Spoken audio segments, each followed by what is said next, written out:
Welcome everybody to our webinar tonight. It is a great pleasure to have all of you connecting here. I was just monitoring the chat and see that we have people from all over the world, really. So welcome to everybody connecting here tonight. I see we have Rudy from Cologne, Kaz from Leicester, Nathan from the UK and South Wales, Mark from Sochaux in France. Welcome, Mark. Denislav from Bulgaria. Right, okay.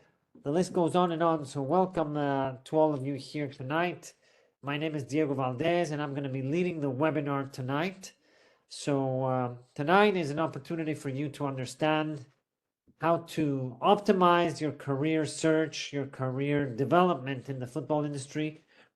And I've prepared a presentation, which I'll share in just a moment.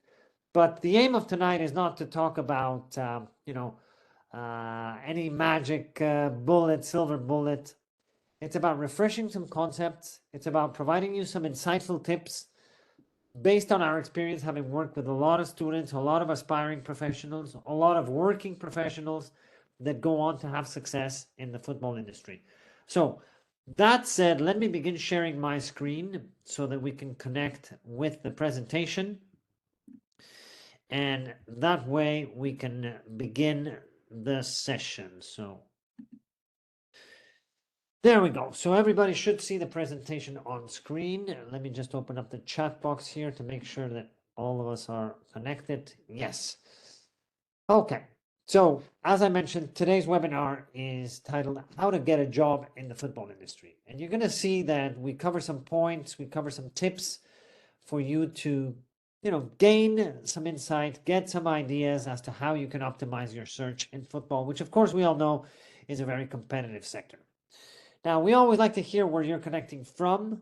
Where are you based? I know a lot of you have already put this in the chat. So Claire says from St. Louis, Missouri. Welcome, Claire. Thomas from Porto. Okay, excellent, Thomas. Let me just open up my chat box here so that I can see the messages coming through. Okay, perfect. Right. So I see we have Santiago from Colombia, Michela, Dimitrius from Wimbledon. All right. So I see that everybody is putting it in the chat box there. So thank you very much for letting us know. We will be reviewing that in just a moment afterwards when we do the open Q&A. Right, so let's begin with introductions. My name is Diego Valdes. Some of you may already know me. I am the Director, CEO at the Sports Business Institute Barcelona, otherwise known as SBI Barcelona or SBI. A lot of people in the market know us as SBI. And apart from being the Director and the CEO at SBI, I've also worked as a journalist, football journalist, and I've covered numerous FIFA, UEFA, La Liga tournaments.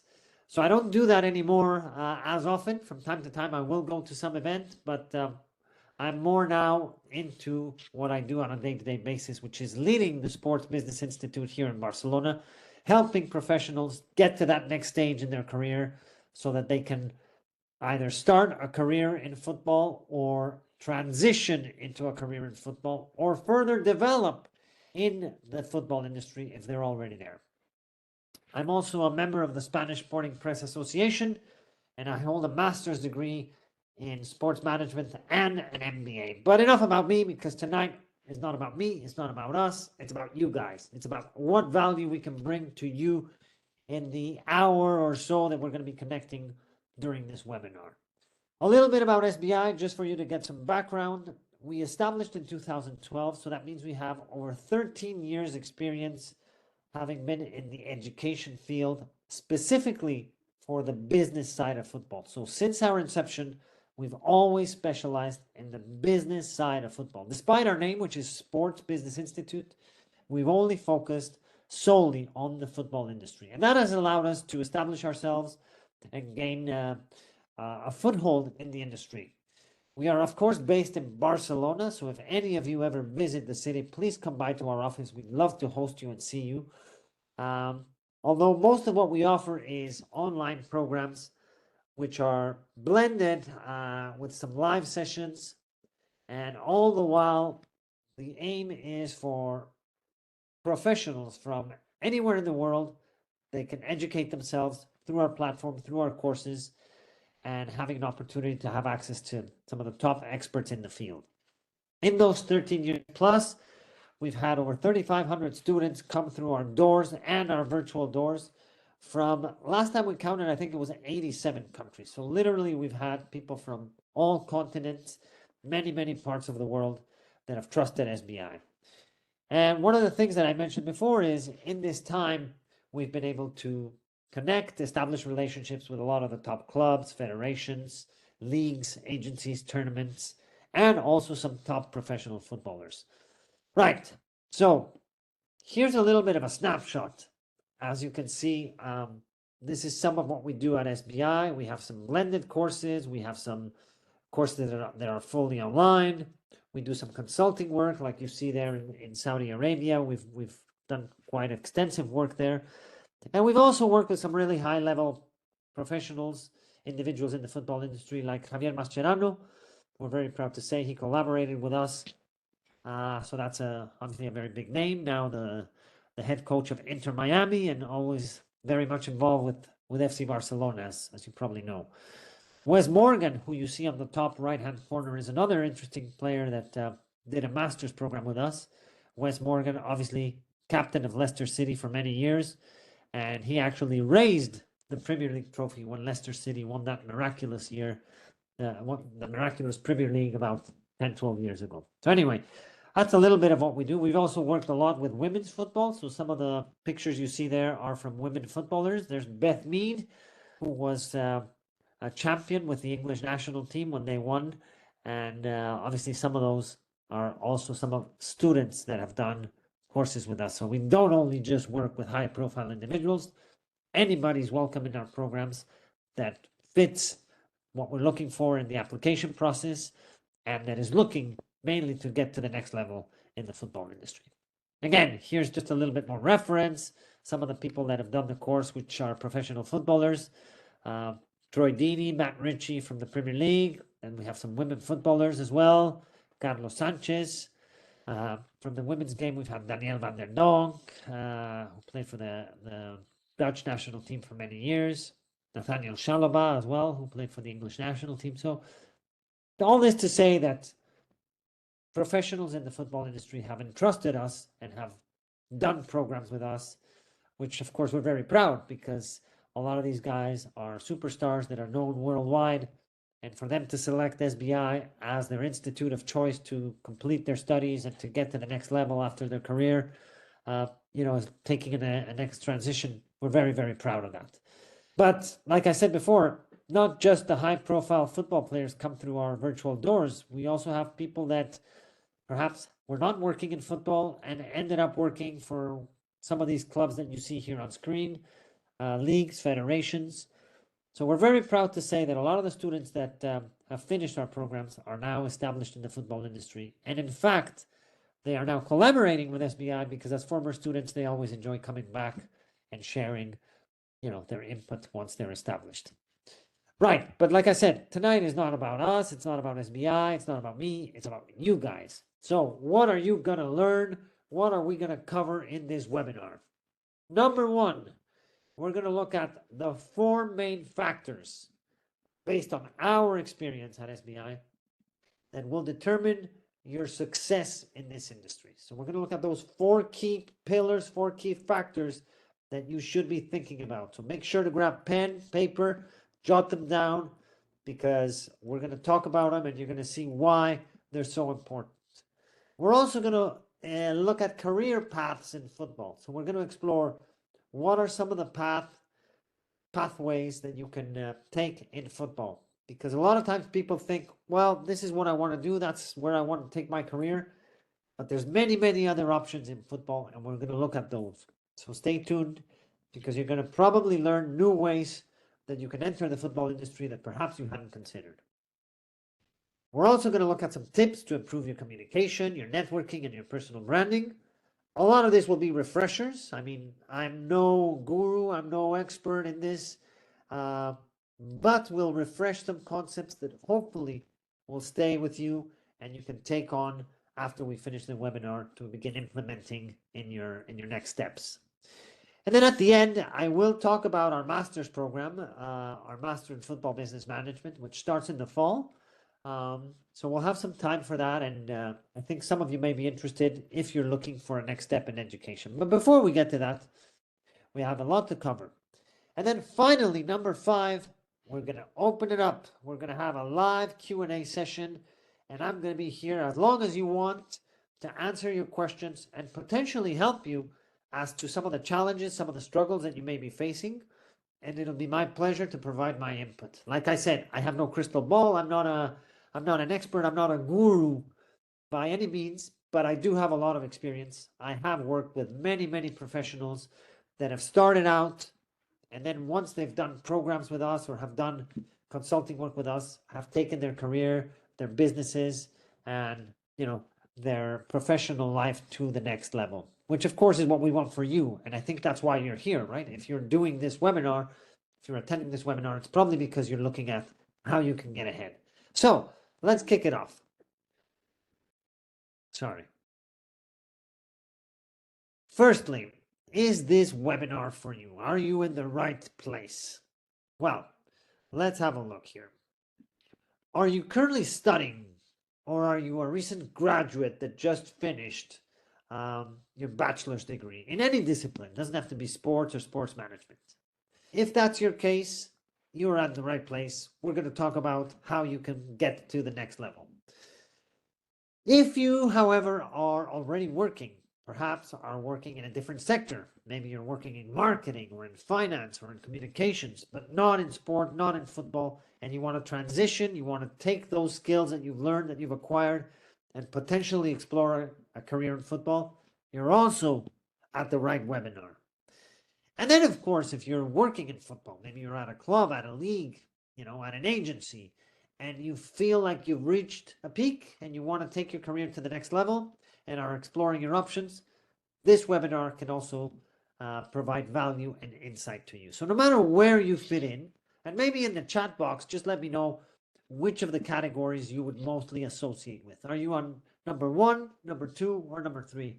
And just let me know in the chat so that I can have an idea as to, our audience, where are they, where are you guys placed. So let me know if you're on number 1, number 2, or number 3. Starting out, already working through some experience, or already in the football industry. So feel free to put 1, 2, or 3, and I will look at the messages once they start coming in. Right.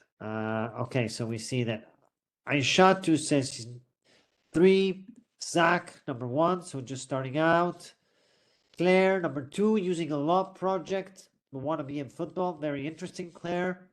Raza says 1 and 2, all right. Rashid, number 3. All right, so we have a bit of everything, we have a mix. We have those that are starting out, those that have experience, and those already working in football, looking to take their career to the next level. Fantastic. So let me ask you this question. Are you interested in working in the football industry? You're probably going to say yes, right? That's why I'm here. That's why I'm at this webinar. Yes, very good. But the reason I'm asking this question is because I'm going to ask you a different question, and you're going to see why I'm asking it. Are you interested in working in the football industry? Or are you committed to working in the football industry? And why am I making this distinction between being interested and being committed? Well, because there's a difference. And like I said, I've talked to a lot of people over the years, and there's many people that are interested and that they want to do something and that they're going to do something, but they never really commit. They never really end up taking the next step. If you want to have success in this industry and in any sector, but particularly in a competitive sector such as football and sport, you have to be committed. You have to put in the hard work.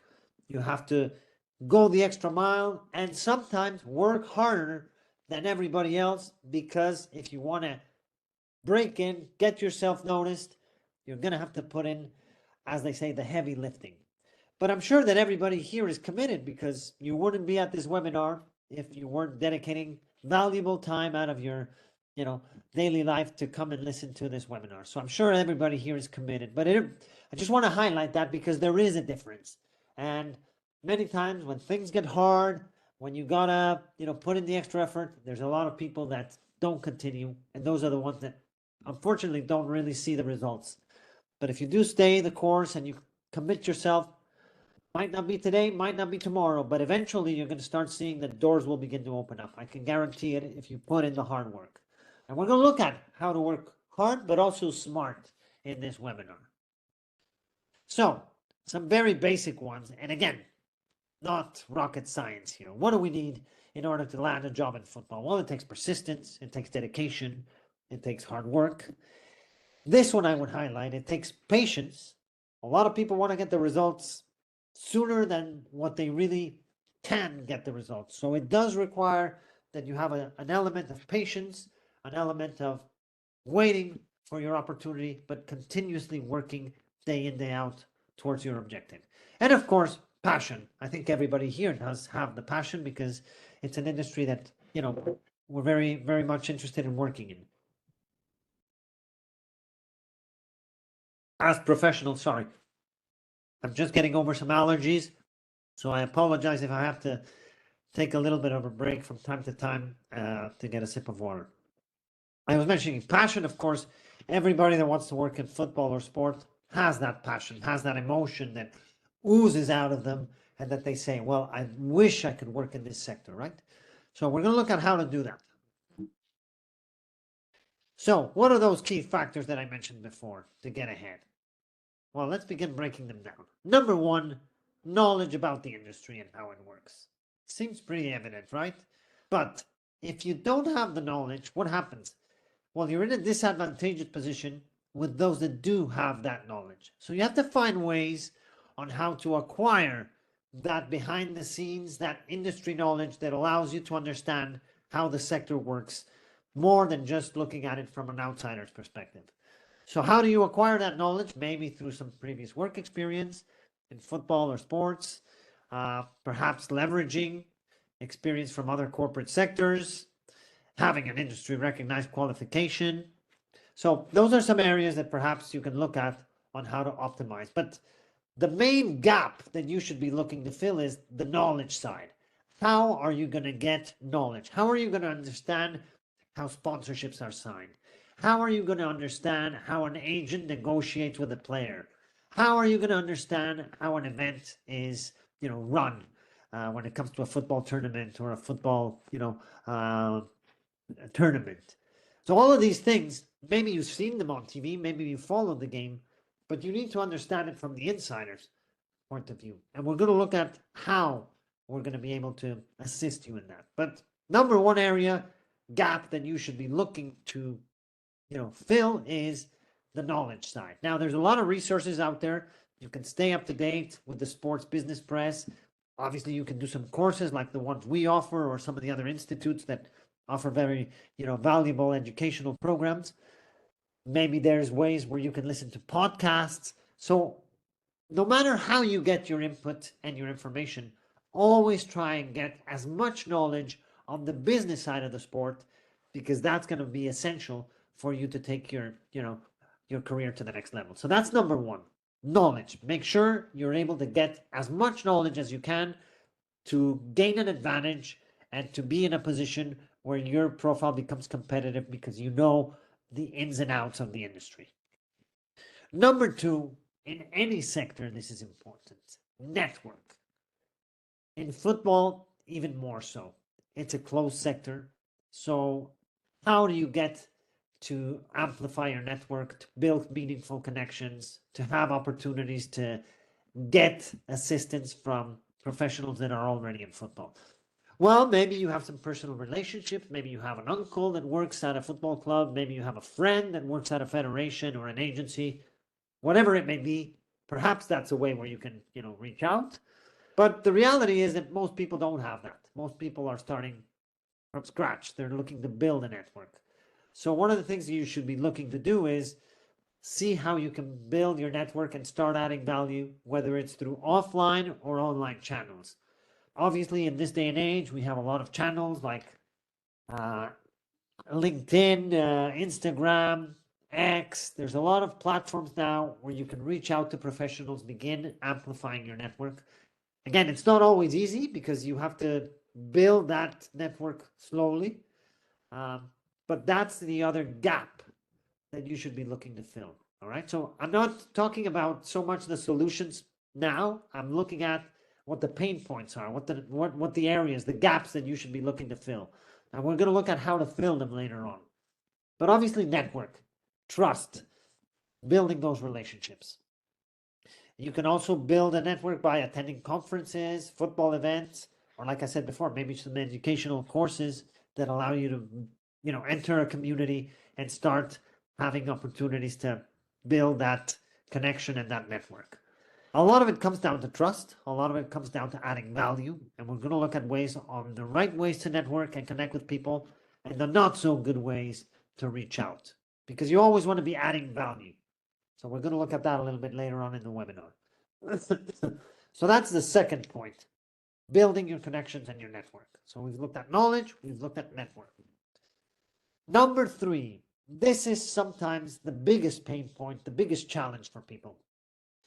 Guidance, career advice. So obviously, if you're in a position where you can have a mentor that can guide you, that can provide you advice, this is an optimal situation to be in because you want to learn from people that have done it before, that have been there, that can provide you their valuable, advice from the firsthand experience. Excuse me. And then you want to map out a career plan with some objectives, where you want to take your career, and looking at where you're at today, where do you want to be, and how you can fill those gaps. But of course, if you have a mentor, it's very valuable.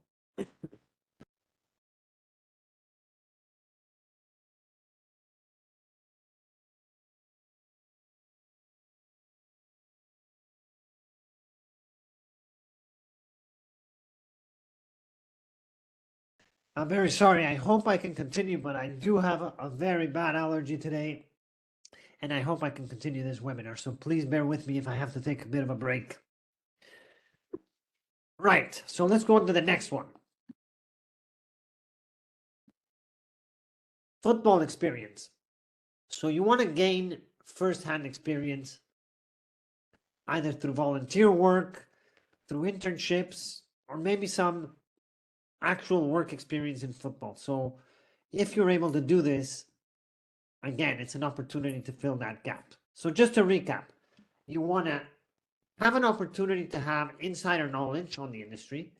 You want to amplify your network, build connections.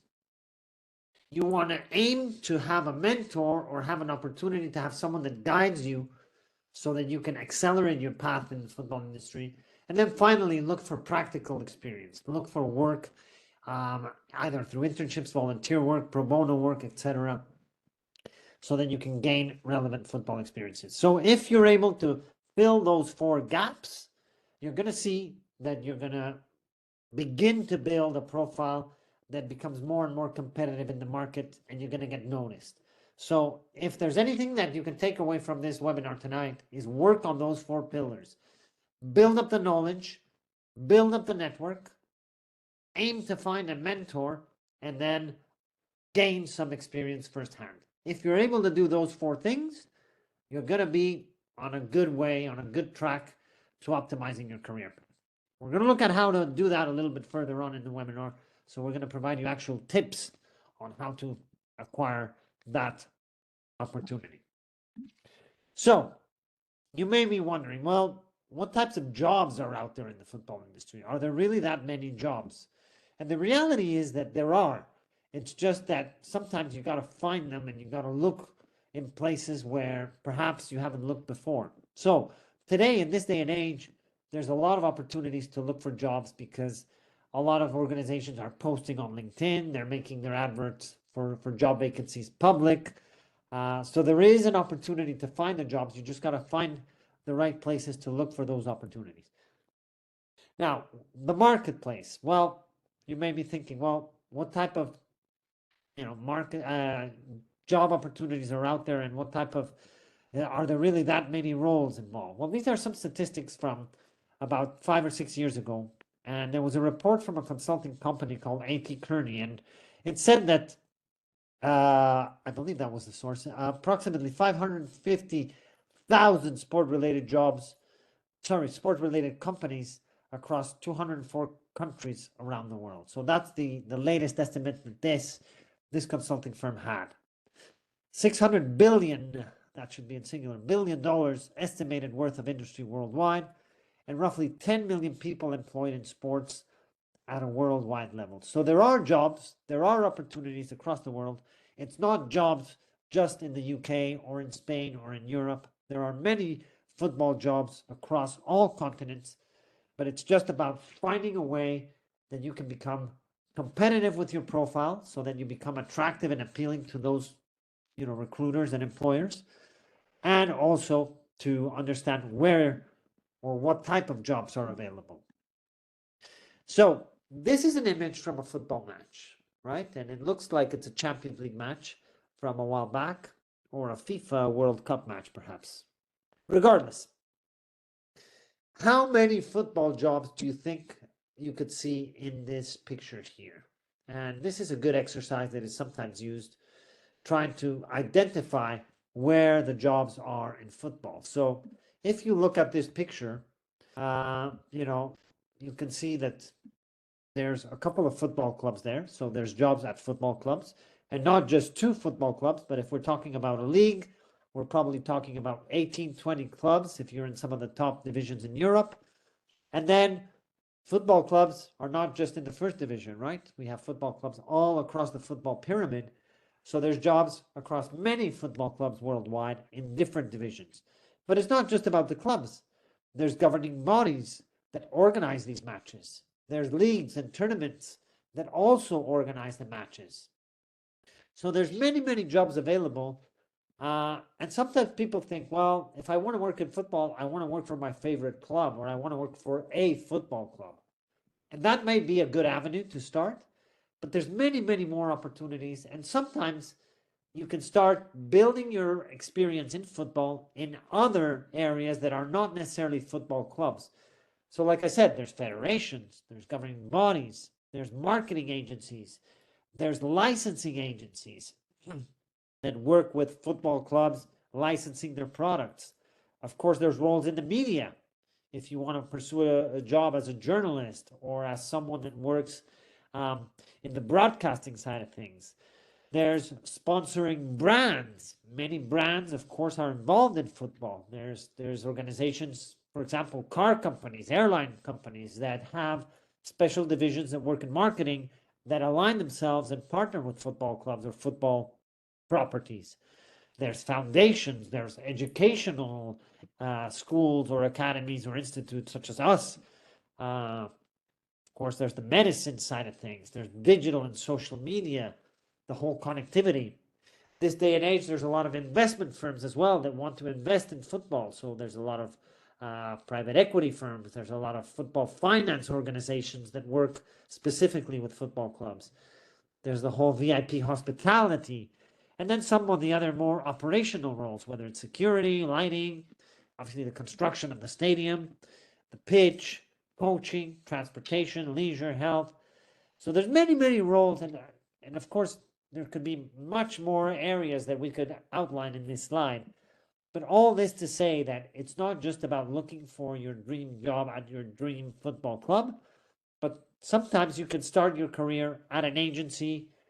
And I will say this, in many cases, especially for those starting out, it might be a more wiser decision to start in a consulting firm, in a marketing agency, in those types of roles, because as you begin positioning yourself in the industry, when you do eventually decide to transition to a club or a governing body, you're not going to be at an entry-level position.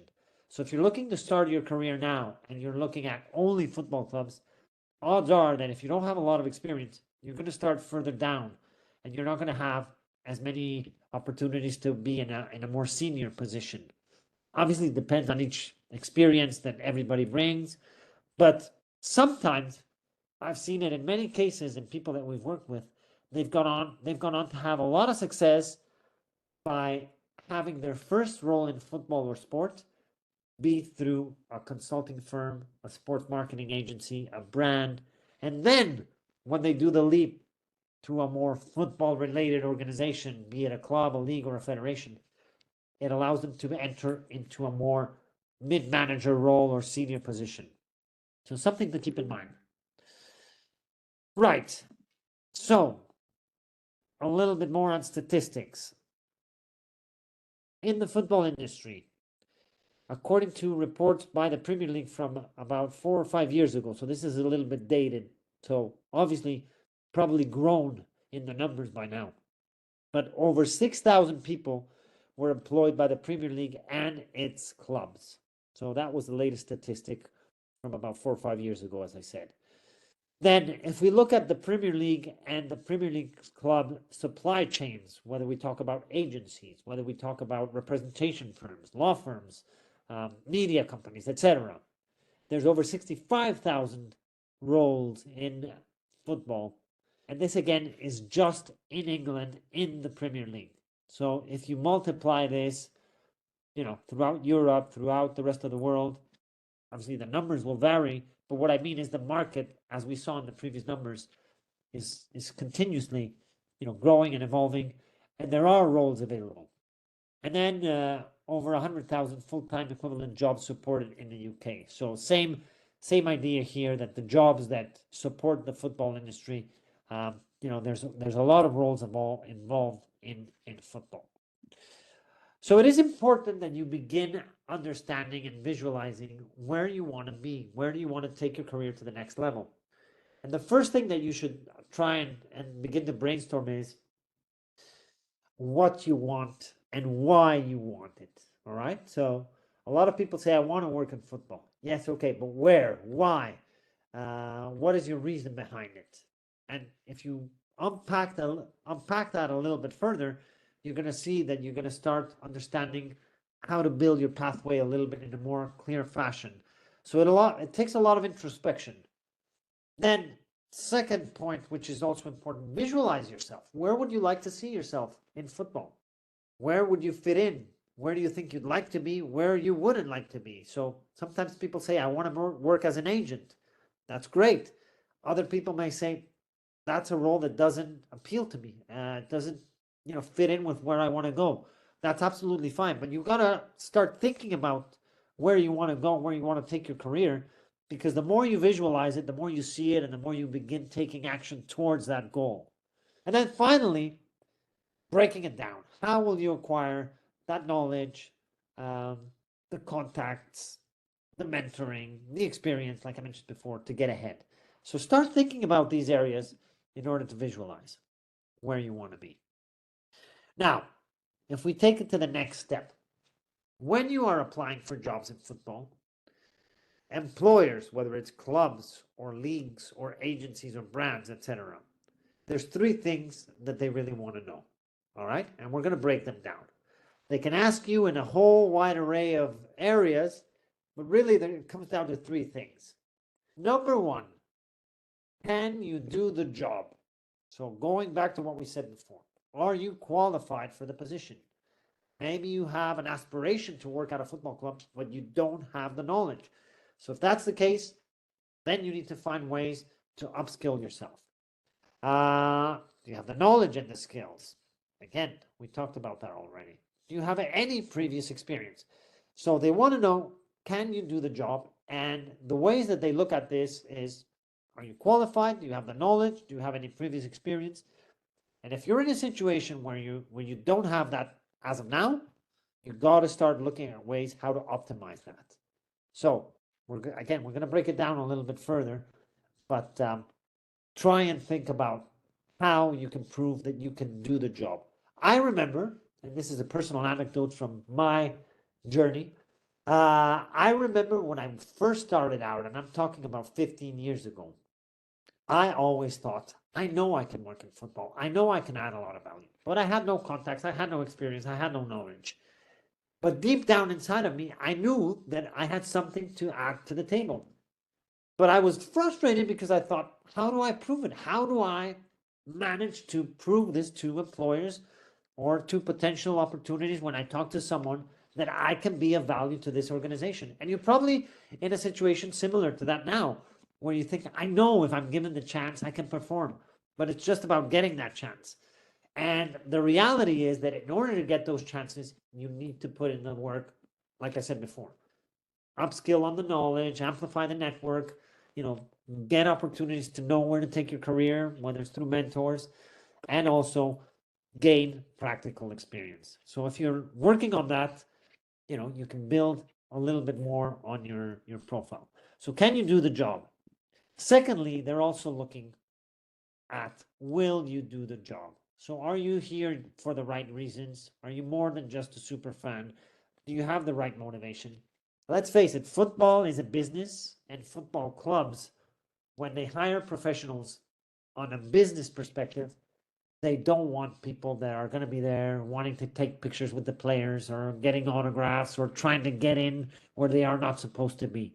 They are looking for professionals that, just like in any other company, know about business, whether it's marketing, whether it's finance, whether it's operations. No matter what area you're involved in, the clubs, the leagues, the jobs that are out there and the people hiring, they want to know if you're going to do the job, because that's a very important element when you're hiring a candidate, right? Then you want to know, can the person do the job? Will this person do the job? Are they reliable? Are they professional?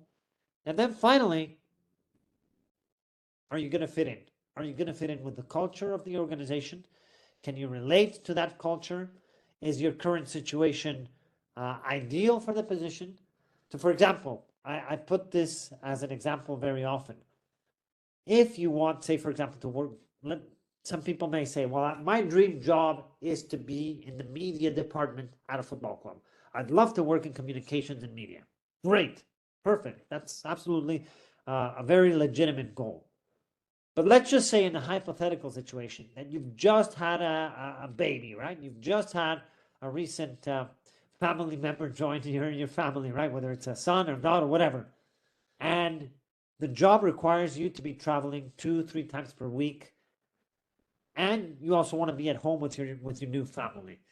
So you gotta find situations that fit in with what you want to do, but also that are going to be, fitting in with the organization. So think about those things. Think about how you're able to demonstrate that you do fit in to the culture and that your situation will be the ideal one. So essentially, if you're in a position where you have an opportunity to speak to someone that can offer you a position, or you apply and are involved in a process, think about those three things, those three questions. The employers want to know, can you do the job? Will you do the job? And will you fit in?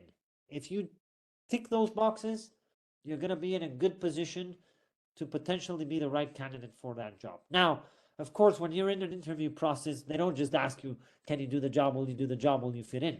There's going to be many questions that may come up, many conversations, many role plays that might be involved in the selection process. So you got to find a way to, build on that. But if essentially, when you're in any role, in any sector, that's what employers look for.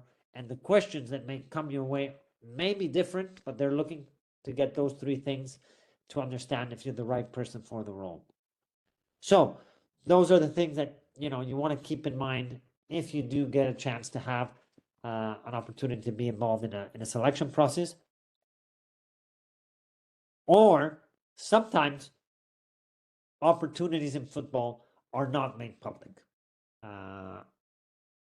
In some countries, especially nowadays with LinkedIn and other platforms, roles are becoming increasingly more public so that you can apply, or you can reach out through LinkedIn and apply there. But the reality is that a lot of jobs in football to this day are not made public. So what does that mean? It means they're based on referrals, based on connections, based on personal relationships, based on networking.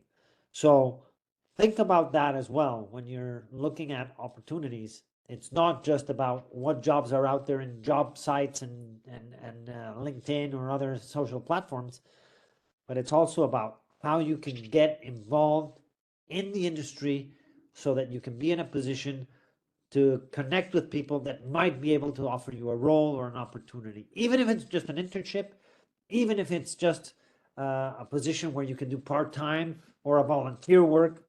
No matter what the opportunity is, you got to be in a position where you can take it, but also how you can find that opportunity. And like I said, many times it's not just through the public job posts, but also conversations, networking, connections that may be able to offer you a role in football. So, what are some of the mistakes that you should be avoiding when you are connecting with people, when you are applying for roles? We're going to look at them and we're going to break them down, and we're going to have opportunities for you to, have some thought behind what we're mentioning here. So, let's break them down. Mistakes that you want to avoid that are quite common. Number one of the most common mistakes that people make is that they're only focusing on their own objectives. I see it very often, and I myself get a lot of messages of people telling me, this is who I am, this is my objective, this is what I want to do, can you help me? Okay, great. But employers want to know what's in it for them. So you always got to look at flipping the coin and not just talk about your own objectives, your own aspirations, your own desires, but rather flip the coin on the other side and say, well, what value can I bring to them? How can I add more value to this organization or to this person? And if you begin thinking along those lines, asking yourself those questions, you're going to see that when you approach people, it's going to be a much more warm approach because everybody likes solutions. And if from day one you're offering solutions, odds are you're going to have more chances of connecting or potentially having opportunities to be involved. Number two, how are you going to differentiate yourself?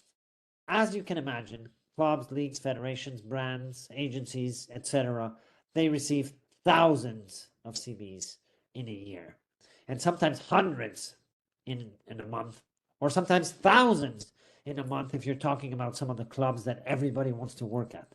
So, how are you going to make your CV, your candidature different? So, looking at ways to differentiate yourself, and I'm going to give you a key tip on that in just a moment in the next few slides, because you want to find ways where you're not just sending your CV and being one of the 100 CVs that lands on the desk of that recruiting company or that organization is looking to fill a spot.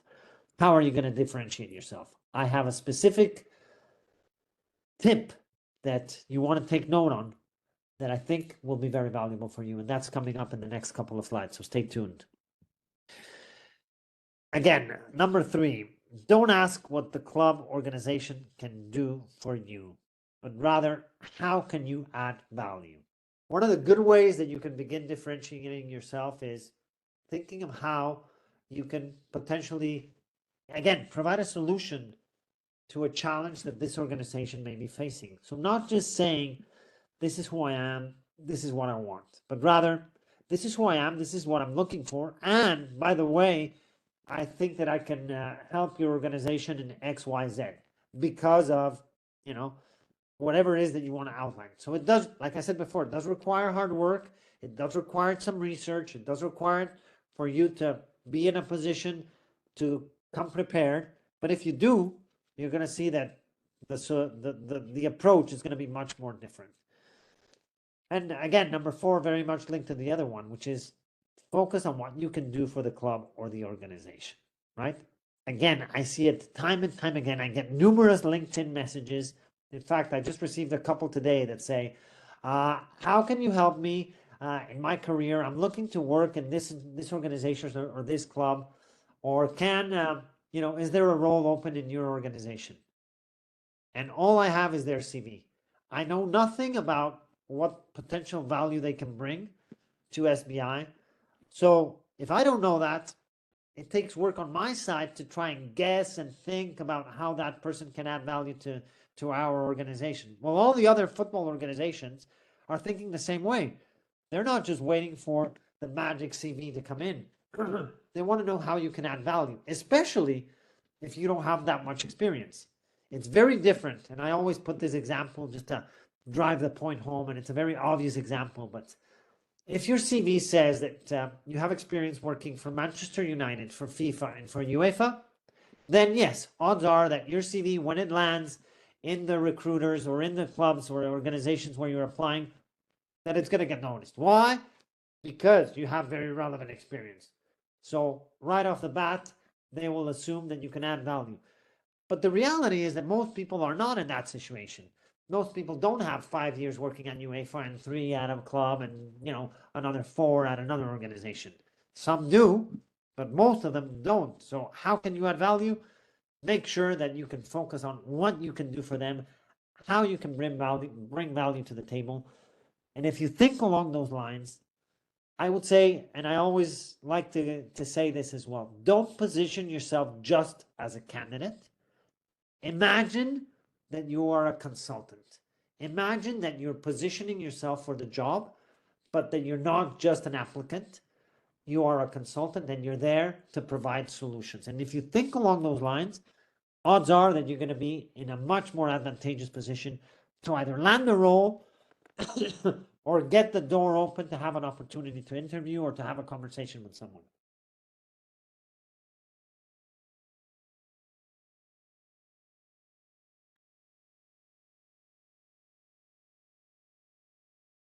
Okay, right. So took a little bit of a pause there to have a sip of water. Any comments? Feel free to type them in the chat so far. If anybody wants to bring something forward, feel free to do that. And if not, we're going to just continue moving on. So, right. How do you begin to build your personal brand or to create your own path? So, this is what I mentioned before. If you don't have experience, if you're looking to get started, if you want to be involved in football but don't know how to get your first foot in the door, one of the good ways that you can begin doing that is, number one, focusing on a specific niche. Number two, aim to become an expert in a specific area, which is very much in line with the first one. And how you can do this? Well, maybe through some collaborations, maybe you can do some blogging, potentially get invited to podcasts. But let me go a step back to help you understand what I mean by this. And perhaps a good example of this is through an anecdote. About 10 years ago, we had a student at SBI. And one of the things he said when he first had a conversation with me, and he said, I want to take my career into football, but I don't know how to get started. But I do know that as a fan, I don't feel very much like I've been to sporting events and I feel like the organizations really take care of the fan. So what I want to focus on is how these organizations can be better at engaging their fans, connecting with them. So he began researching on that. And he became a quote unquote expert. Every week he would post something about an experience where he went to a football event or a sporting event, and the good things he saw at that event, the not so good things. And he would consistently post this through his blog and on LinkedIn and started sharing it week after week. Well, eventually, after several months of doing this consistently, he got noticed. And they began asking him to take part in a couple of podcasts. And they said, oh, look, we've seen what you've posted on LinkedIn. And, do you want to come in and maybe do a podcast with us? After that, he continued to get noticed and he got offered opportunities to speak at some conferences. Initially, conferences of a perhaps lower scale. And eventually, he started doing research that was interesting enough that he started getting some really good opportunities to go to some of the major conferences and events in football. So, why do I say this? Because if you begin focusing on a niche, what happens then? You begin doing research. And what happens when you begin doing research? You start gaining more knowledge than some of the other people in that specific area.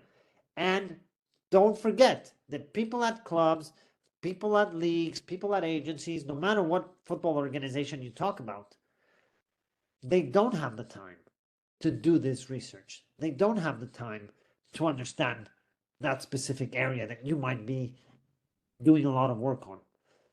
Because the reality is they focus on their own organization and they don't have time to go and benchmark, to do studies and to do. So if you're someone that is consistently providing that type of value, eventually you're going to get noticed. So one of the things that I definitely recommend is that number one, you get out of your comfort zone and you start positioning yourself on the social platforms. We are in a world today where fortunately everybody has a voice. If you have a social media platform, whether it's LinkedIn or Instagram or whatever it may be, Twitter or X, you can have a voice.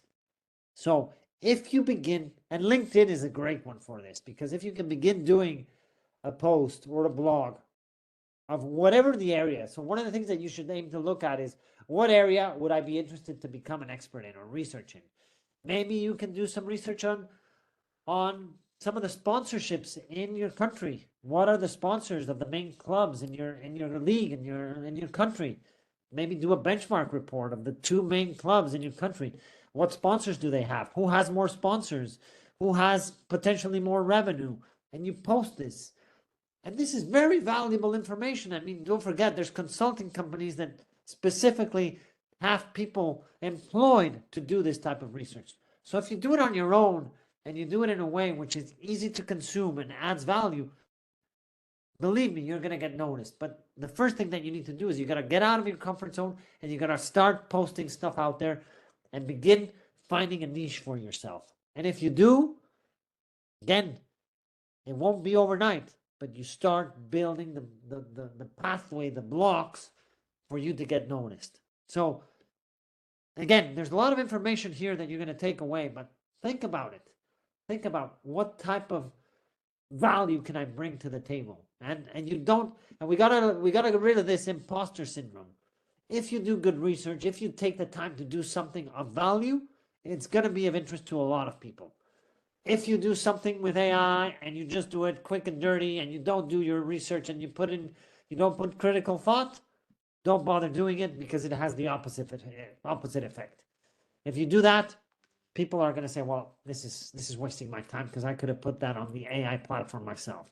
You got to think about ways that really deliver value. And if you're able to specifically add that to your profile consistently, eventually you're going to get noticed.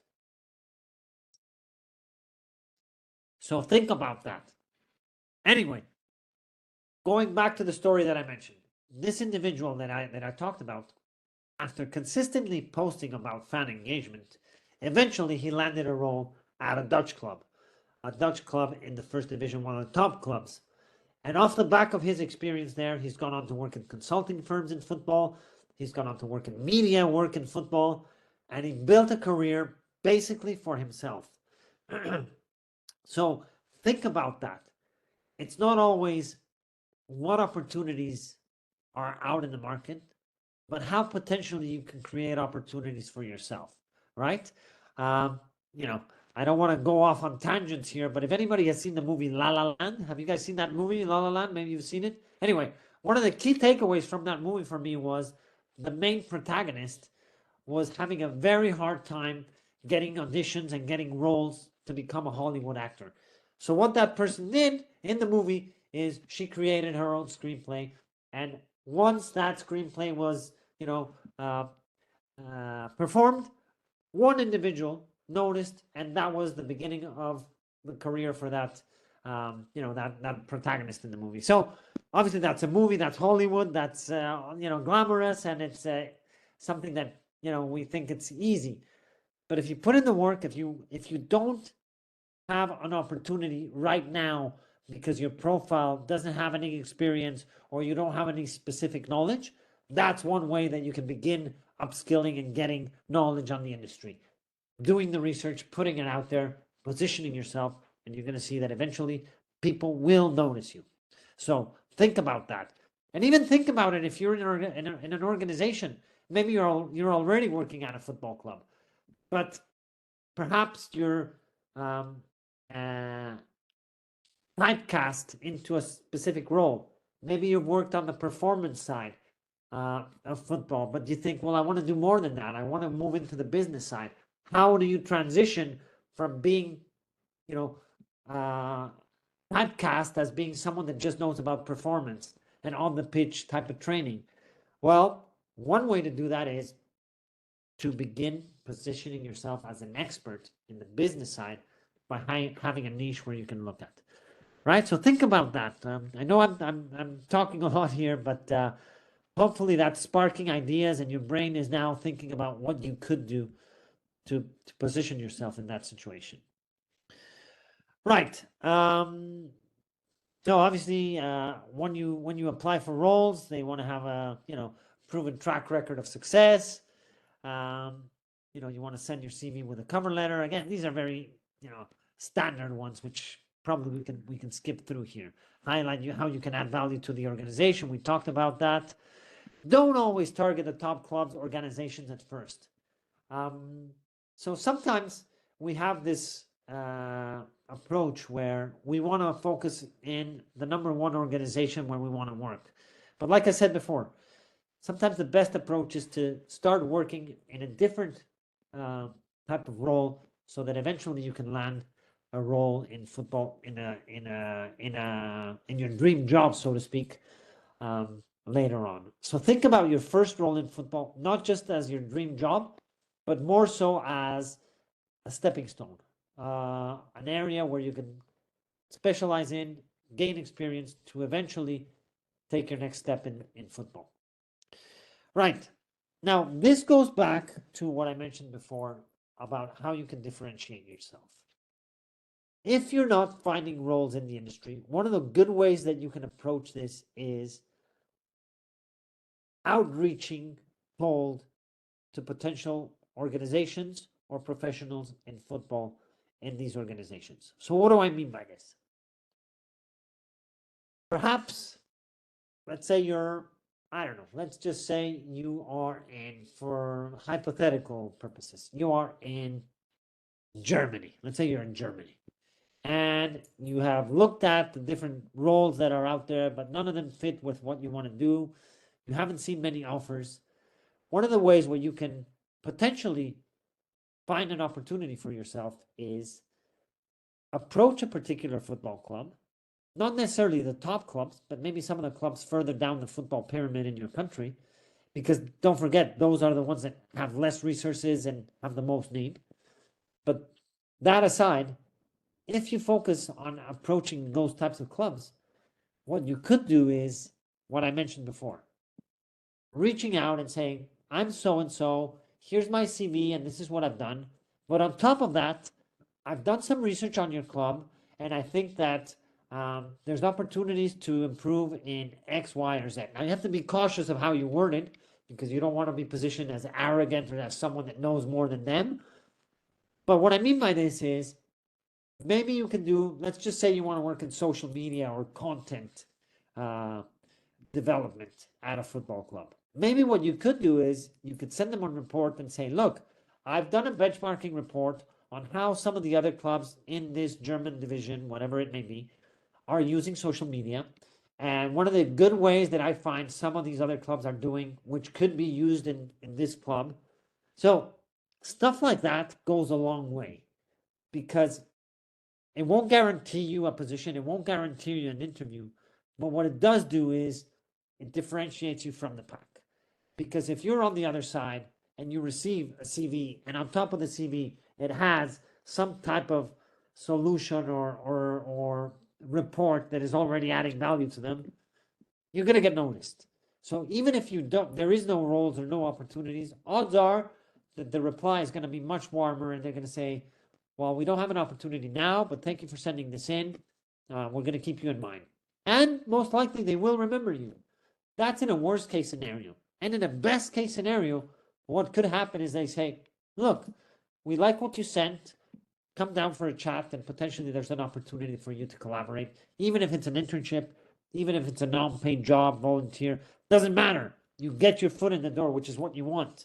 Gain that experience.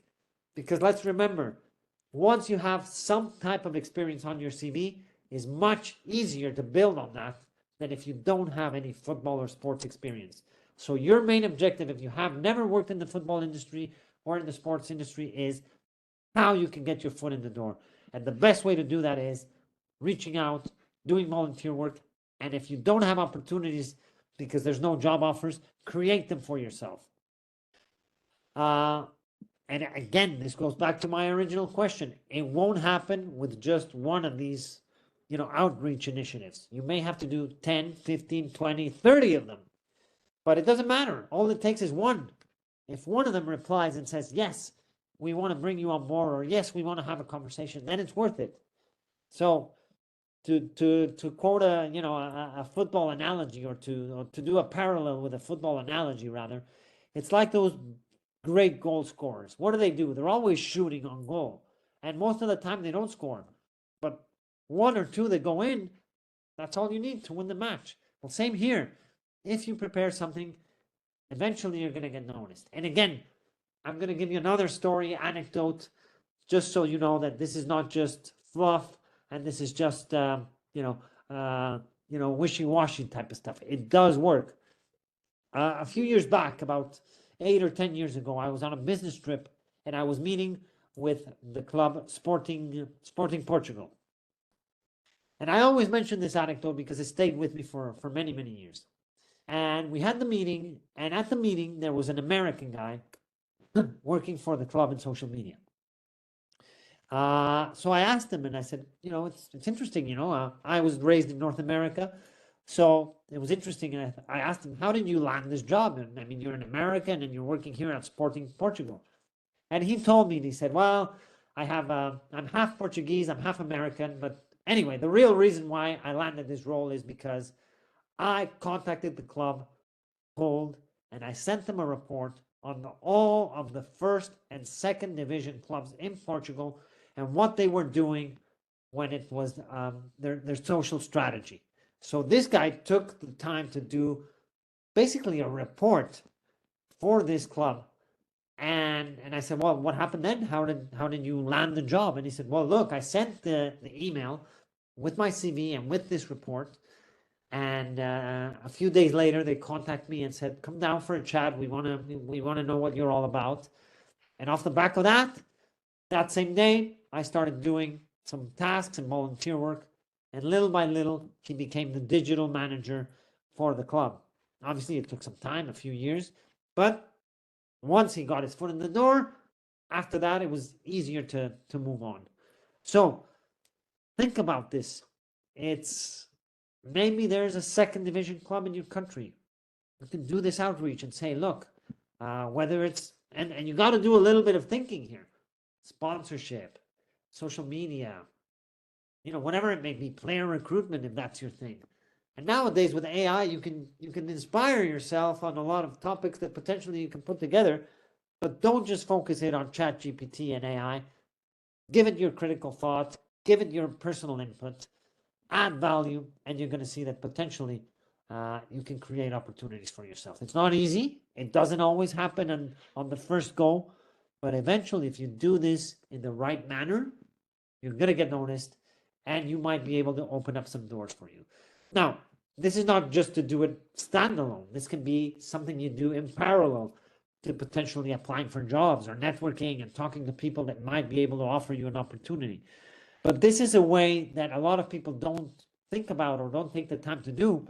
Number one, because it takes a lot of effort. And number two, because they haven't thought about it. But I can guarantee you that if you do it right, and if you do it in a way which is easy to consume, but adding a lot of value, you're going to get noticed. And potentially, you might be able to open up your first door in the football industry. Now, we're going to turn it over to the Q&A in just a moment. But, what if?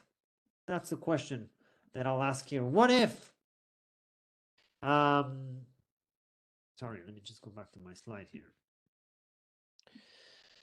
What if, what if, and you may be wondering, well, what if I lack the experience, the contacts, the knowledge of the industry, the mentorship? I don't know where I could get someone to mentor me and provide me with career guidance and support. How can I get ahead? How can I demonstrate to organizations in football my full potential? Well, you can do this on your own because nowadays there's a lot of great knowledge out there that you can, read up on. Like I said, podcasts, sports business news, conferences, etc. Um, you can connect with people on social platforms, LinkedIn, again, conferences, courses.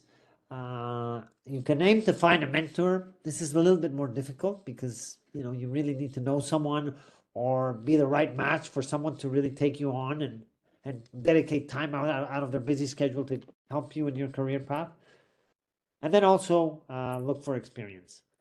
So why do I say this? Because at SBI, our courses are specifically focused on those pain points, and particularly our master's program, which is based on those pillars. We provide our students firsthand knowledge that is aligned to the employment opportunities and skills that are required to work in football. We open up a wide network for people to make connections. We provide you mentors that have worked at some of the top clubs and federations in football that work with you one-on-one to build a career map, a career pathway based on your own aspirations, your own strengths, your own gaps that you may need to fill. And then we also provide practical experience, opportunity for you to do internships, volunteer work at football organizations. So I won't take a lot of time to talk about the masters here because there's opportunities. My team put together this presentation, and there's a lot of slides, so I'm going to go through them very quickly because I do want to get to your questions and to the open mic that we've agreed to do here. Right. So the key benefits, well, this is the methodology, which you can see on our website, but it's very much based on case studies, case method. So it's not textbook theory. Everybody that teaches the course is directly involved in football. It provides mentorship. So if you want to do a career roadmap, we help you, we guide you, and we provide from point A to point B, looking at what are the gaps you need to fill, and we help you through that process. The mentors are very experienced professionals working for some of the top clubs, Manchester United, Inter Milan, FC Barcelona, recruiters. The speakers come from the top organizations. People that do the master are very much similar to the audience here, already working in football, looking to transition from other sectors, or recent graduates, or even also football players like I showed you at the beginning. We have a ceremony in Barcelona, which is our graduation. The program is recognized by a university in the United States, Florida Global University, so it has the academic backing to it when you're looking for roles and jobs. Testimonials, well, I won't read them, but like I said, Wes Morgan has done a course with us. Other professionals that have done the program. Sorry.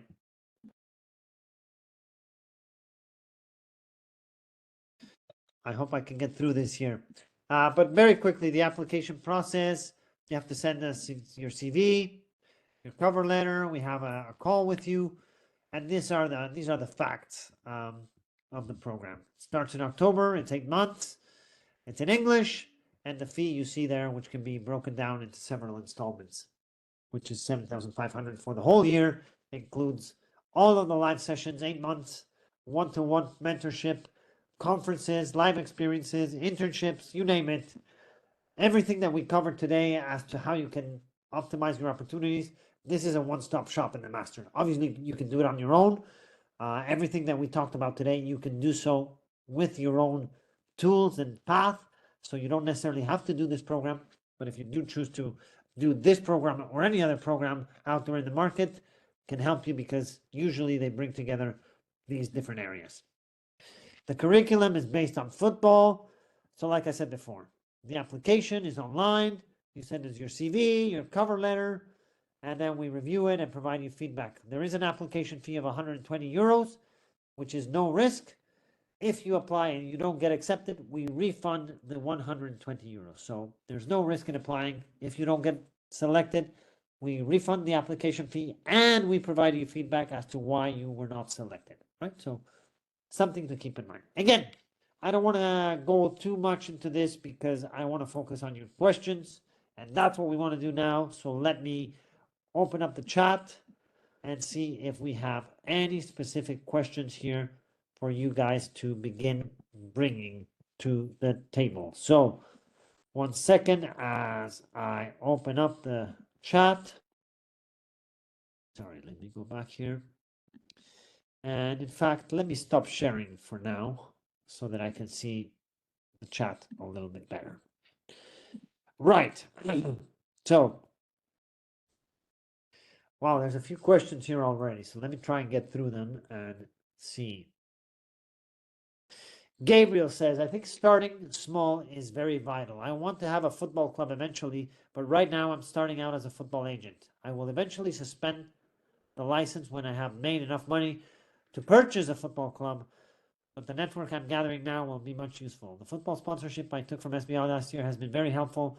All right, Gabriel, now I know who you are, so thank you. You're in a very good position now because you're running events. You're becoming an established agent, and thank you for that. So a testimonial of someone that already has done our courses and has seen the value. So thank you for that, Gabriel. Aishatu, I have been an advocate for women's football in Africa. I've been featured on international media speaking on women's football in Africa. Fantastic. Unfortunately, because of financial constraints, I couldn't go to the university for a bachelor, but I do have certificates in sports management and diploma in communications. Right. So that's good. Do I have a chance at working for an international organization with my rich experience, minus degree and master's? It depends. It depends on what type of role you're looking for. Some roles do require a bachelor's degree or a master's program. Some don't. Some of them maybe not necessarily in that scenario. So I think the answer there is it depends. It depends on what type of role you're applying for. But all in all, the more qualifications, the more experience you can build, the better it is for your profile. So something to keep in mind there.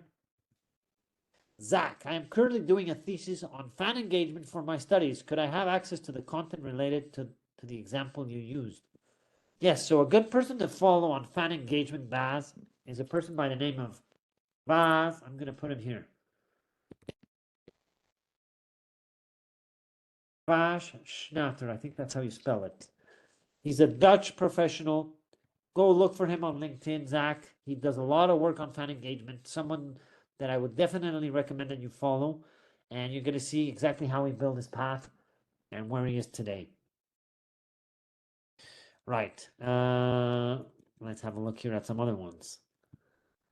I am actually taking scouts from Sporting to Lagos, Nigeria. Okay, Gabriel, yes, that's right. So you're already doing that, taking scouts to an event that you've run. So there's an example of someone as well that I mentioned before. Someone that is building their own pathway, creating an event, creating an opportunity for themselves. Sometimes it takes a lot of hard work, a little bit of investment, but if you have the right plan in place, you can always find opportunities for yourself. How can I position myself as a strength and conditioning coach for a pro football club? Getting my foot in the door. Well, again, that's not so much the area we specialize in, but I would say it's the same approach. Begin building your CV, begin building that experience, acquiring the knowledge, putting yourself out there, doing some research, how you can show to those football clubs that you can be a valuable asset to them. Now, something else that we didn't discuss in the webinar, but thinking, just now, we deal with a lot of people from all over the world, and sometimes they say, well, I want to work in Europe, but they may be from other regions outside of the EU. And the reality is that there's some constraints. There are some work permits that you need to get around. So sometimes the best path is not always trying to go for your dream role in Europe. Sometimes the best opportunity is in your local market with a local club, even if it's not as glamorous, even if you're not going to get as much as you would in one of the top European leagues or clubs, but you do get your foot in the door, you gain experience, and that's what you want, because off that, you build on for the next opportunity. Jamie says,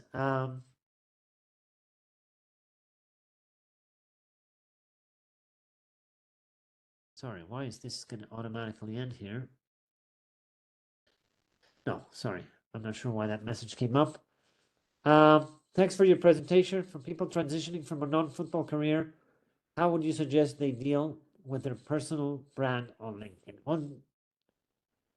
Jamie, if you're okay, let's bring you on. I'm gonna open up the participant list, and let me know in the chat, Jamie. Are you able to turn on your mic?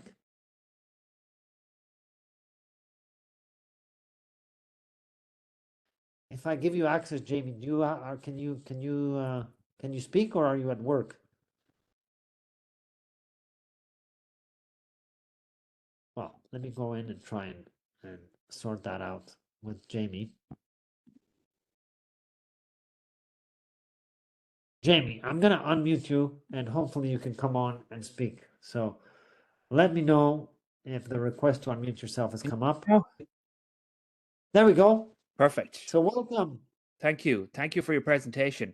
My question is around blending a personal brand. So basically, my story is I have a career in marketing that is 90% non-football stuff.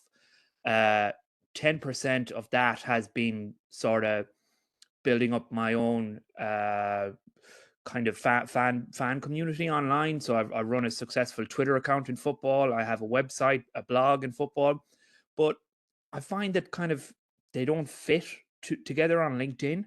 So when I post some of my successes in the football side of things, 90% of my followers on LinkedIn are kind of following me for corporate marketing stuff. So I guess the question is around, should I probably have a separate LinkedIn for football, or is there a way to have one LinkedIn, but manage that transition from your kind of corporate career into the football industry, as an aspirational move? That's a good question. How sensitive is it for you to be posting football related content on LinkedIn? Would that be sensitive in I your situation or not? I just sometimes it feels a little bit uncomfortable. It just feels like it's quite niche, the football content that I'm interested in, and I think some of my contacts that I've met in business are probably thinking, "What's this all about?"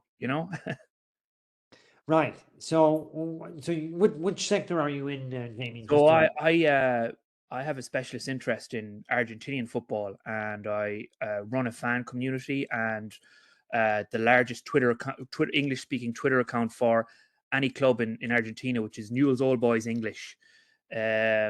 So that's kind of what I've done. I'm also interested in the particularly Irish diaspora players in Argentina. So I've written some academic articles on Argentinian players who have Irish ancestry. So some of that as well, but it's mostly based around South American and Argentinian football. Very, very niche for a lot of my contacts on LinkedIn who know me as a marketing consultant in sectors like engineering, education, healthcare. You know what I mean? So it's just trying to manage those two interests. And should I perhaps maybe have a separate LinkedIn for my football network? that depends. I'm not a very strong advocate for a couple of profiles. That's just my personal opinion. I know a lot of people do it and it works for them. I would say that if it's not sensitive for you to be, because you said you're in the engineering and the educational space and Yeah. healthcare. Yeah. Is it a question that it's just not relevant to your audience, or is it a question that you don't want to be posting that because you don't want to hint that you might be wanting to work in football? I think it's my audience is diluted a little bit. I do have some really good football contacts on my LinkedIn who I've interacted with before, Okay. but they're mixed up with lots of kind of corporate contacts that are important to me in my kind of day job at the moment. So yeah, it's more about audience. It's like that audience is a little bit mixed up if I talk about football in 1 month and then I start to talk about marketing and other industries another month, and Yeah, no, that's a good point. That's a good point. Well, a way to get around that perhaps is to start a blog or to start some type of platform that is separate from your LinkedIn where you can potentially have that. Yeah, I have that on Twitter. I have my account on Twitter is totally football, and I've got a good following there. But I often thought, well, maybe if I'm going to move into the industry eventually, LinkedIn is going to be important, you know? And let me ask you this, Jamie, what if you could work in any area in football, what do you think you'd like to be involved in? Like, Well, let's I say, mean, yeah, initially I thought because of my success, building this community as a hobby, I thought maybe social media, and I did actually have an invitation to an interview for a social media job with a Premier League club, okay, which I didn't go for in the end because it just didn't make sense financially. uh-huh, But I have some doubts about social media in the football industry, where it's going at the moment, in terms of recent developments around X and Twitter and things like that. So my career is in digital marketing. So I think probably the marketing side of things is where I would be looking at aspirationally in football, is, building those fan communities that eventually can then turn into club revenue, you know? right, right. Well, I mean, another option, as you said, is maybe just opening up another LinkedIn profile, connect with very much an audience that is football related. And once you start building that, you can obviously start posting relevant content that is going to be consumed by people that, aligns with the audience that you're going to have. The Yeah. challenge there is obviously you have to build two networks, right? You have to connect with, on the one hand, your day job, and on the other hand, your football profile. So that's why I said that sometimes it's a little bit more challenging. But a way to get around it perhaps is maybe, not so often, but from time to time, post something on your general LinkedIn that is of value to the football industry. But in the meantime, begin connecting with people in football and try to see if you can get more of an audience from the industry that eventually, when you do share something, might be relevant to them. Yeah, that sounds good. Yeah, that's kind of what I've been doing so far, and I think maybe continuing down that path would be beneficial. So thank you, Diego. Thank you. And just one more question, Jamie. Have you, when you did this interview in social media, was it something that was public, or did you do it on your own, or like the Uh, recruiting I, I outreach? I I meant a job interview. It was a job interview for a social media job at a Premier League football club. So I applied for it. I was invited to attend the interview, but I just decided that it didn't work financially. Unfortunately, the salary was quite low for the job, so I didn't go for it. I see, I understand. Yeah. Excuse me. Yeah, that's one thing I would say that yeah, if you think about that as to how you can begin positioning and maybe look for a niche more related to the business side of the game. Yep. Obviously, you've looked at Argentinian football, but perhaps, as you said, the social media side, the digital side, you could definitely find ways maybe to cross-reference some data from other sectors that relate to football, and that could be a good way to maybe find an opportunity to mix the content somehow. Yeah, for sure. Thanks, Diego. All right. Thank you, Jamie. Thanks very much. Right. Sorry, Jamie, I cut you off there just as you were signing away. Right. Let me just go back to our chat here, see if there's anybody else that wants to come on. Anisha, thank you for your presentation. I'm a sports lawyer currently doing my master's in Spain, and I have some experience specifically in contractual and sponsorships agreement in sports. Can you suggest some specific skills to build and add to my CV so that I can stand out amongst the pool of candidates? Anisha, that's a great question. Let's see if you can come on and we can have a chat. So 1 second. Let me go here. Try and bring Anisha in. For some reason, it's not letting me anymore. 1 second.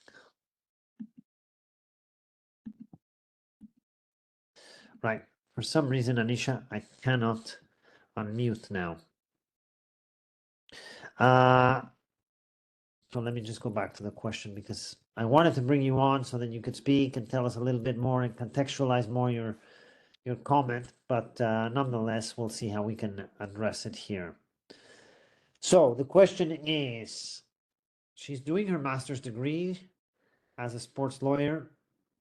Can you suggest some specific skills to build and add to my CV so that I can stand out amongst the pool of candidates? I think it goes back to what we said, Anish. I think one of the things that you want to do is you want to start perhaps specializing in a particular area that might be relevant for you to, have an opportunity to be noticed. So, if you're doing your master's now and it's on sponsorship agreements, maybe what you could do is analyze some of the sponsorship deals that have been, signed in the recent years in football and compare and contrast them and try and add some insight as to what those deals bring forward. So, for example, what are the objectives of those organizations? What do they want to achieve when they build those partnerships with those clubs? So things along those lines can help you, get noticed. So that would be my suggestion. If you can start perhaps looking at sponsorship deals and analyze them and positioning yourself as someone that knows about this, so that when people notice you, they see that, okay, this person is not just another master student, it's someone that has done research in such an area, and try to get noticed there. So hopefully that makes sense, Anisha. By the way, feel free to contact me. I'll leave my contact details at the end so that you guys can reach out. I see Patrick. Hi, Patrick. Nice to see you. Patrick did our master's program. At the moment, he's doing a lot of internships, he says. So thank you for participating tonight, Patrick, and sharing your experience. We're also very glad that you're part of the SVI family. Kisitu, Alex. I am in a country where even football clubs hardly keep records, so how can I collect data for my research? I am more interested in the fund-based development and professionalism among football players in Uganda. Very good point. In Africa, just like there's a lot of challenges and there's a lot of areas that need improvement and professionalization, there's also a gap. So if you are able to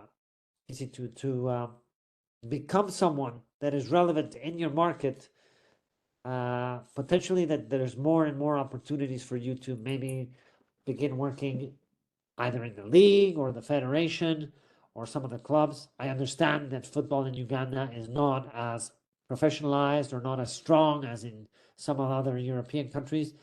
But what that offers you is that as a professional that has additional knowledge and specialization, then potentially you can find opportunities for yourself in that region. I understand it's a challenge and it's not always easy. Excuse me. Right, so let's move on. Thank you for the question.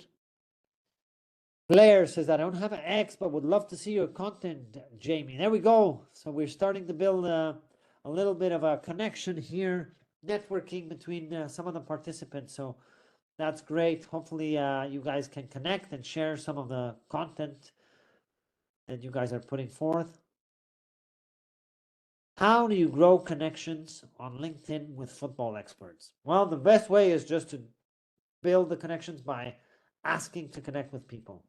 And some people are very open to, connecting with all sorts of professionals. Some people are more reserved and they only trust and connect with people that they know. It depends on how they approach it, but I can tell you that there's a lot of people in football that if you connect with them are willing to connect with you on LinkedIn, and that way you can begin building your base. I would say that always, I know in LinkedIn, it doesn't always offer you the opportunity to send a personalized message. I think they limit it to 10 or 15 per month or so if you don't have the premium account. But the more you can, try to send a personalized note, especially after you connect. But if you can do so before you can connect with someone, obviously helps. So yes, grow your network, begin connecting with people. I mean, it is a challenge. I'm not going to say it's easy. And a lot of people need to think that they trust the connections that they have on LinkedIn. So it's about having that warm approach and being able to connect with people in the right way. Obviously, if you can send a personalized note, great. If you can't, because you're limited to a certain number of connections, with a message per month. Maybe use those 10 connections for the best people that you want to connect with. And then the rest, simply send a connection request and see if they accept you, and you can start building your network first. I would say that build a network first before asking. Build an audience, build a group on LinkedIn before you begin asking for any type of job or opportunity or whatever. Anisha says she cannot unmute herself. Yes, no, Anisha, I tried unmuting you, but for some reason the platform did not allow me, so that's why I wasn't able to bring you on live. For some reason we could only bring Jamie on. But nonetheless, we'll deal with the questions here, and we'll make sure we get to most of them so that we can get you guys here. Anisha, thank you for sharing your LinkedIn. So we'll connect with you there, and we'll find out a little bit more about your master's program in Spain, and hopefully get a chance to connect one-on-one, Anisha. So thank you for sharing that. I do most of my current work on LinkedIn, and people are very open to connecting. Just send a kind note and why you're reaching out to them. Very good advice, Tanisha. Very, very good advice. What we said before, sometimes you can't send a note, but when you can, send a kind note. As you said, people are very open to connecting with people. Ben, Bobby Rahman, good to see you. Bobby is also someone that did a course with us. So very nice to see you, Bobby. There's the LinkedIn profile of another former student of ours here, networking and connecting. Paul from Senegal, lived in France and now in North America. These are the blogs. There we go. There's someone that is doing blogs already. Free subscription. That's great. Bobby says, my pleasure. Thank you, Bobby. Always great to see you here. Right. So looks like we don't have any more questions. So just some takeaways.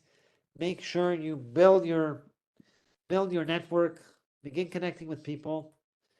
Do as much as you can to upskill yourself, whether it's through courses or books or podcasts, or just general reading, to get as much information on the business side of football.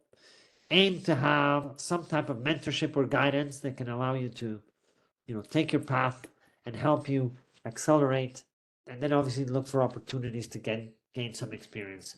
At SBI, our courses focus on that. So if you are interested in our programs, reach out to us.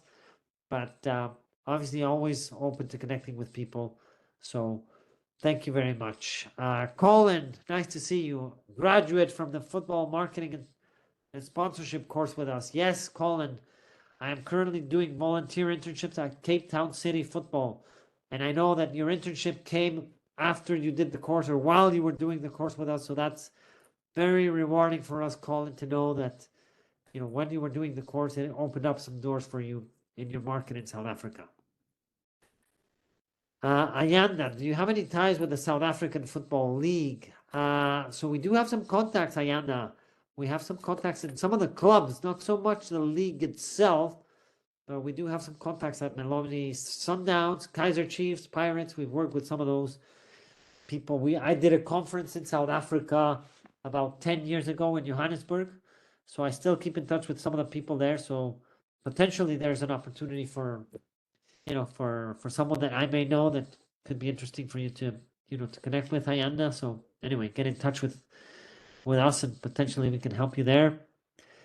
Stan, hi Stan.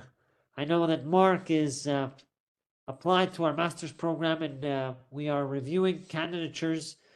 In fact, tomorrow we're meeting. So that's one of the candidatures that we're going to be reviewing, Stan. We're going to be looking at Mark's, credentials. So we will be letting you know, and of course him, about the next steps, and hopefully, he gets acceptance to the program. So our academic board will be meeting tomorrow and reviewing some of the candidatures that have come in over the past 5 or 7 days. Recording of the session. Yes, the recording will be made available. Kisitu. For me, this webinar has been a great continuation of our conversation we had. Stan says, Stan, muchas gracias. Thank you, Stan. Stan is based in Poland, got a very international profile, and his son a football player in France, has applied for our master's program, and we will be reviewing the candidature. So that's great. And Mark is also here. So there we go. Stan and Mark are here. Father and son. Good to see the connection of father and son also attending the webinar. So thank you guys for taking the time to be here. That said, we'll bring it to a close. I do apologize for my congestion and my allergies. I would have loved to have spoken a little bit more and taken some questions live, but it took a little bit of extra effort tonight, as you can probably hear it in my voice. But didn't want to cancel, didn't want to, postpone, so decided to go ahead with it despite my voice not being 100%. But thank you very much for your time. Silvia, thank you. Gracias a ti. Thank you for being here. It's always an honor for me that anybody dedicates time out of their busy schedule to spend an hour and a half and being here together. So please do reach out. Please connect with me on LinkedIn. This is my full name. I'll put it in the chat. There's a lot of Diego Valdez's out there, but if you look for Diego Valdez Rendon, that's me on LinkedIn. Connect. And if there's any way that I or anybody from our team can help you, irrespective of whether you do a course with us, that's what we're here for. That's our objective. That's our aim. That's our mission at SBI, helping people get to the next level. And that's my passion. So I enjoy doing that every day. So thank you for your time. We'll see you next webinar. And for now, good morning, good afternoon, or good evening, wherever you may be in the world. So look forward to seeing you in our next webinar. Take care and speak soon. All the best.